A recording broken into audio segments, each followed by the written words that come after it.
sob uma perspectiva espiritual e universal, podem ser vistas como faróis na noite escura.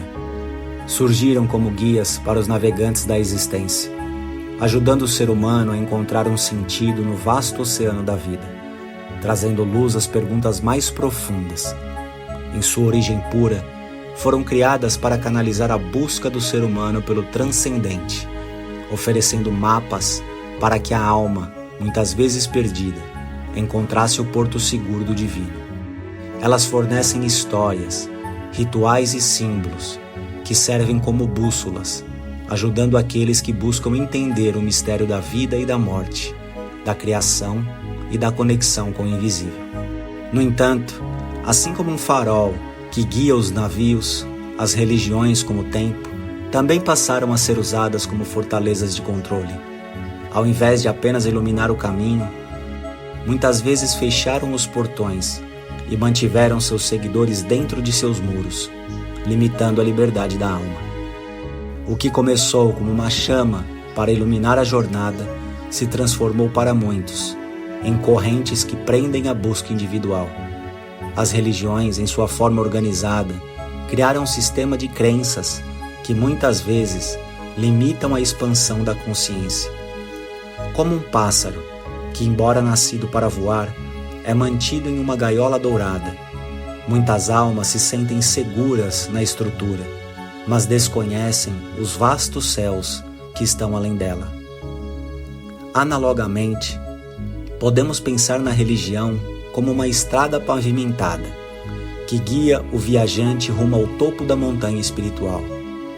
Para aqueles que estão começando a jornada, essa estrada é segura e clara, evitando que eles se percam, mas, à medida que a alma amadurece e busca alcançar os picos mais altos, ela se depara com a necessidade de sair dessa estrada pavimentada e criar seu próprio caminho, subindo entre as rochas e florestas desconhecidas. Muitos, no entanto, preferem a segurança da estrada já traçada, temendo o desconhecido e permanecendo nos vales, sem jamais experimentar a verdadeira liberdade do espírito. Esse controle, no entanto, não nasceu sem propósito. No começo da jornada humana, a alma era como uma criança aprendendo a andar. As religiões foram as mãos que guiaram essa criança, protegendo-a de tropeços e quedas perigosas.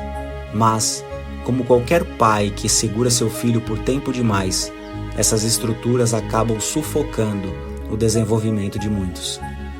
O medo, a culpa e a submissão se tornaram ferramentas para garantir que os fiéis permanecessem obedientes e dentro dos limites estabelecidos. A jornada, que deveria ser uma exploração livre da espiritualidade, tornou-se para muitos uma caminhada dentro de um labirinto de regras e dogmas. Por outro lado, há um aspecto positivo nisso.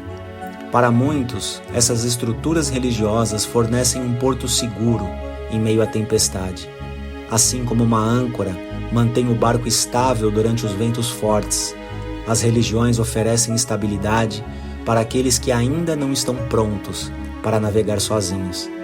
Elas proporcionam comunidade, disciplina e conforto, servindo como uma lanterna para iluminar os primeiros passos no caminho espiritual. No entanto, o problema surge quando essa âncora se transforma em um peso, impedindo o barco de continuar sua viagem para águas mais profundas. A alma, que nasceu para explorar os vastos oceanos da espiritualidade, acaba se vendo limitada a um pequeno trecho de mar, sem perceber que há um horizonte muito maior esperando ser descoberto. A liberdade espiritual, o voo livre da alma, só pode ser alcançado quando ela rompe as correntes do medo e do dogma, entendendo que o divino não está preso a fórmulas rígidas, mas vive no vento, no mar e dentro de cada ser. Portanto, as religiões são como um rio que em suas margens nutre a vida. No início, suas águas são calmas e seguras, mas à medida que a alma avança, ela precisa aprender a nadar nas corredeiras da espiritualidade sem medo de se afogar.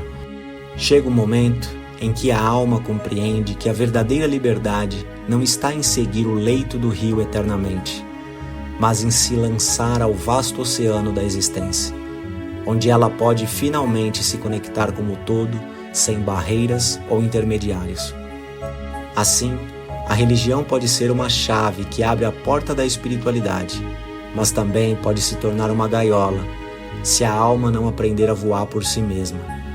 Como uma ponte sobre o abismo, ela tem sua utilidade, mas o destino final da alma está além dessa ponte, nas terras infinitas da conexão direta com o divino. A verdadeira jornada começa quando a alma ousa deixar para trás as muletas e caminhar com seus próprios pés, encontrando a verdade no silêncio interior e no vasto cosmos que a cerca.